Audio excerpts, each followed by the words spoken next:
आमदार आदरणीय वल्लभशेठ बेनके हे कोण होते, काय होते, एक 10 मिनिटात त्यांचा जीवनपट मी तुमच्या पुढे मांडतो. विठ्ठल.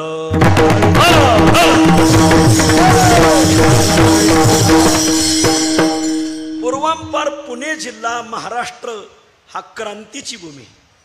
जगात 1 नंबर देश आहे भारत. भारतात 1 नंबर राष्ट्र आहे महाराष्ट्र. महाराष्ट्रात 1 नंबर जिल्हा आहे पुणे जिल्हा. आणि पुणे जिल्ह्यात क्रांतिकारकांचा तालुका म्हणजे आपला जुन्नर तालुका आहे महाराज. कारण जगात पारतंत्र्याला दूर करून स्वातंत्र्याचे क्रांतिकारक शिवछत्रपती याच तालुक्यात जन्माला आले महाराज. म्हणून या तालुक्याची ओळख क्रांतिकारकांचा तालुका. आणि मग शिवछत्रपतींनी पारतंत्र्यातून समाजाला स्वातंत्र्य कसं मिळेल याच्यासाठी क्रांती केली. आणि राजकीय क्रांती इथं जशी घडली तशी परमार्थिक उत्क्रांती सुद्धा इथं घडली. आणि मग शिवरायांच्या नंतर अनेक क्रांतिकारक इथं जन्मले, लोकनेते जन्मले.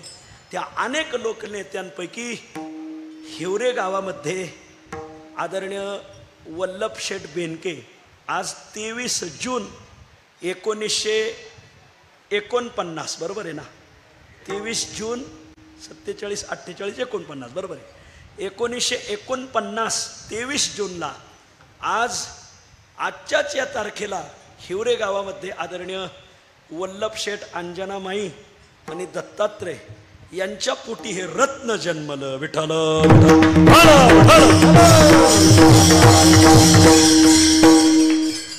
गावात थोडंफार शिक्षण घेऊन माध्यमिक शिक्षणासाठी इतरत्र जावं लागलं आणि उच्च शिक्षणासाठी पुण्याला राहिले. पुण्याला राहत असताना जुन्नरचं वारच वेगळं आहे. वैकुंठवासी रामदासबा मनसुख म्हणायचे 100 बंदरी 1 जुनरी. मग ती काय जुनरी माणसं गप्प नाही राहणार महाराज. मग महाविद्यालयात असतानाच ज्या काही विरोधी बाबी असतील त्या विरोधी बाबीला त्यांनी तिथूनच कडाडून विरोध करायला सुरुवात केली. सुरुवात केल्यानंतर महाविद्यालयीन शिक्षण पूर्ण झालं. आपल्या गावाकडं आले आणि मग आपल्या या महाराष्ट्र राज्याचे थोर लोकनेते आदरणीय शरदचंद्र पवार साहेब, पवार साहेबाचा आणि त्यांचा घनिष्ठ संबंध आला. आणि मग पवार साहेबांनी त्यांना त्या काळात त्यांचा जो काँग्रेस पक्ष होता त्या काँग्रेस पक्षाचा तालुक्याचा अध्यक्ष केलं. आणि 1985 साली जुन्नर विधानसभेचं तिकीट दिलं. पवार साहेबांना मानणारा वर्ग या तालुक्यात पूर्वांपार आहे.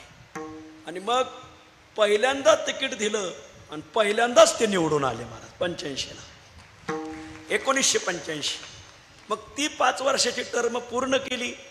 समाजाची नाळ जोडली गेली. समाजाने त्यांना पुन्हा संधी दिली. जवळजवळ या तालुक्याचं त्यांनी 4 वेळा प्रतिनिधित्व केलं. 4 वेळा त्यांना लोकांनी आमदार केलं. आणि मग 4 वेळा आमदार झाल्यानंतर आपल्याला समाजाने जनता जनार्दनाने भरपूर संधी दिलेली आहे. आपण आपल्या या संधीचं सोनं करावं.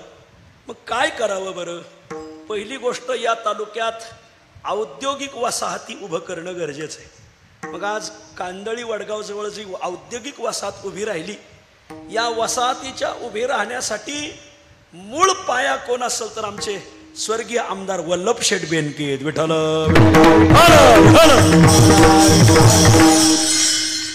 त्यांनी तो प्रश्न मार्गी लावल्यानंतर हा तालुका पूर्वांपार पावसाचा तालुका आहे. भरपूर धरणं आहेत. धरणं करत असताना गावं उठली. माझा जनता जनार्दनाला पुनर्वसन कसं होईल यांचं. मग पुनर्वसनासाठी धरणग्रस्तांसाठी महाराष्ट्रात लढणारं एकमेव व्यक्तिमत्व आदरणीय वल्लभशेठ होते. विठ्ठल. धरणग्रस्तांचं पुनर्वसन करण्यासाठी त्यांनी फार मोठा घाट घातला. तदनंतर तालुक्यात हरित क्रांती सुरू झाली. इथं पाऊस जवळच पडतो, धरणं आहेत. ह्या धरणाचं पाणी बरेच जण पळून नेतात. तालुक्याला कसं भेटल बरं? नुसतं पाणी भेटलं जर वीज नाही भेटली तर मग तालुक्यातल्या लोकांनी त्या पाण्याची सिंचन योजना कशी चालवायची? मग त्यांनी जवळजवळ या तालुक्यात हाय लेवलचे मोठे सबस्टेशन उभे केले. जवळजवळ 15-20. आज जुन्नर तालुक्या इतकी लाईट कोणत्याच तालुक्यात भरभक्कम नाही. याचं मूळ ऊर्जा स्रोत आहेत वल्लभशेठ महाराज. भरपूर सबस्टेशन उभे केले, गावगाव लाईट उभी केली. कधी कधी शासनाचं असं चुकत आहे ना, शासनाने खरंच जुन्नर, आंबेगाव, खेड, अकोला, संगमनेर ह्या तालुक्यांना दिवसा लाईट दिली पाहिजे, रात्री लाईट नाही दिली पाहिजे. कारण इकडं वाघ लई आहेत महाराज, काही काहीचे आडनावर सुद्धा वाघ आहेत, हे एक विशेष आहे महाराज. म्हणून माझी तर अतुल शेठला विनंती की तुम्ही थोडासा आवाज आणखी उठवा. माझ्या तालुक्यात बिबटे फार आहेत, ते बिबटे सध्या गुजरातलाही चाललेत अशी परवा बातमी होती. तर तालुक्यातल्या लोकांना आम्हाला सकाळी लाईट द्या, रात्री नका लाईट देऊ. कारण आमचा शेतकरी वर्ग आहे, या शेतकरी वर्गाला काही अडचणी येतात, सकाळची लाईट द्या. आदरणीय वल्लभ शेठ यांनी 20-25 सबस्टेशन मोठी उभी केली. आपल्या तालुक्याला काही आदिवासी पट्टा आहे, या आदिवासी पट्ट्यामध्ये ज्ञानाची उत्क्रांती झाली पाहिजे. मग त्याने ज्ञानदा शिक्षण संस्थेची स्थापना केली. गाव तिथं बेंच, गाव तिथं संगणक, शाळेमध्ये प्रत्येक शाळेमध्ये संगणक कसं जाईल, मुलांची शिक्षणाची व्यवस्था कशी होईल, याचा फार मोठा त्यांनी घाट घातला. त्यांचा सर्वात महत्त्वाचा गुण होता म्हणजे प्रशासनावर पकड. बऱ्याच राजकारणी माणसाची प्रशासनावर पकड नसते. शासकीय कार्यालयात गेले का तिथले अधिकारीच सांगते साहेब घ्या तांब्या भरून, म्हणजे साहेबाला तांब्या भरायला लावितात मला. पण आदरणीय वल्लभ शेठ प्रशासकीय कार्यालयात आपल्या जनता जनार्दनाची कामं घेऊन गेली, अरे राम राम राम राम, सगळं प्रशासन खडबडून जागा व्हायचं महाराज. कडाडून त्यांना कान धरून काम करायला लावायचंच. हे माझ्या जनता जनार्दनाचं कार्य आहे. प्रशासनावर पकड राहिली. 4 वेळा आमदार राहिले. मग कृष्णा खोरे महाराष्ट्र राज्याचं जे विकास महामंडळ आहे यामध्ये त्यांनी जवळजवळ 10 वर्ष उपाध्यक्षपद भोगलं. आणि मग आज त्यांची परंपरा आदरणीय माझे बंधू अतुल शेठ चालवतात. 4 वेळा आमदार राहून काय कोण जाणे, पण मंत्रिपदाने त्यांना होलकावणी दिली. तर माझी तुम्हाला विनंती आहे, जर कांद्याला शेवटचं पाणी भेटलं नाही तर कांदा पोसत नाही, गव्हाला जर शेवटचं पाणी दिलं नाही तर गहू चांगला पोसत नाही. तसं तुम्ही जर एकदा शेवटचं पाणी दिलं तर ती हुकलेली मंत्रिपदाची संधी बापाला नाही पण मुलाला नक्की भेटेल मला. आता फक्त पाणी किती द्यायचं हे तुम्हीच ठरवा. आता असे आदरणीय अतुल वल्लभ शेठ बेनके आणि मग त्यांचे चिरंजीव अतुल शेठ यांनी या कार्यक्रमाची ही मांडणी केली. आणि प्रत्येक वारकऱ्याला आज अन्नदान, ज्ञानदान आणि वस्त्रदान, प्रत्येक वारकऱ्याला आज वस्त्रदान करायचं त्यांनी ठरवलं. का बरं असं? कारण आता पंढरीची वारी आलेली. पंढरीची वारी आल्यामुळं आमच्या जुन्नर तालुक्यातून गावागावातून लोक ज्ञानोबराच्या सोहळ्यात, तुकोबराच्या सोहळ्यात, बाबाजी चैतन्य महाराजाच्या सोहळ्यात, काही काही गावच्या मोकळे दिंड्या जातात. सगळ्याने आपल्या वारकऱ्याने नवे कपडे घालून पंढरपूरला गेले पाहिजे बघा, हा त्यांचा हेतू. आणि म्हणून सगळ्याला वस्त्रदान करून पंढरपुरात आषाढी वारीला आमच्या जुनरी लोक अशी उठून दिसली पाहिजे. नवे कपडे, जुनरी दिसतात बघा, कडक टोपी. आपली जुन्नरची तर टोपी प्रसिद्ध आहे. लिंबू कापायला सुरी लागतच नाही, टोपीलाच लिंबू कापायचं बघा. आमटीत पळायचं, लिंबू झणझणीत आमटी हाणायची, आण्याची आमटी वा. असो, मध्यंतरी आम्ही सासवडला एक महामहोत्सव केला. एक 25-30 हजार लोकांचं नियोजन केलं.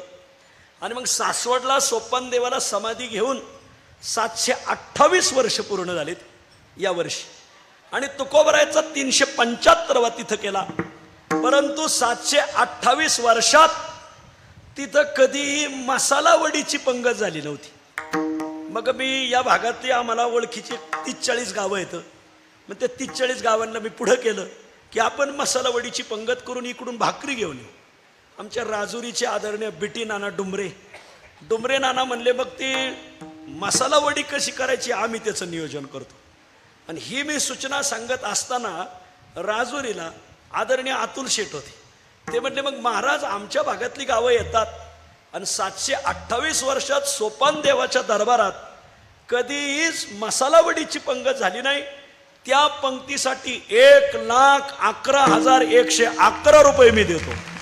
माझ्या पुढं बिटी नाना डुमरे बसलेले आहेत राजुरीचे बघा ते. मग त्यांच्याकडे दुसऱ्या दिवशी सकाळी 8 वाजताच पैसे पाठवले.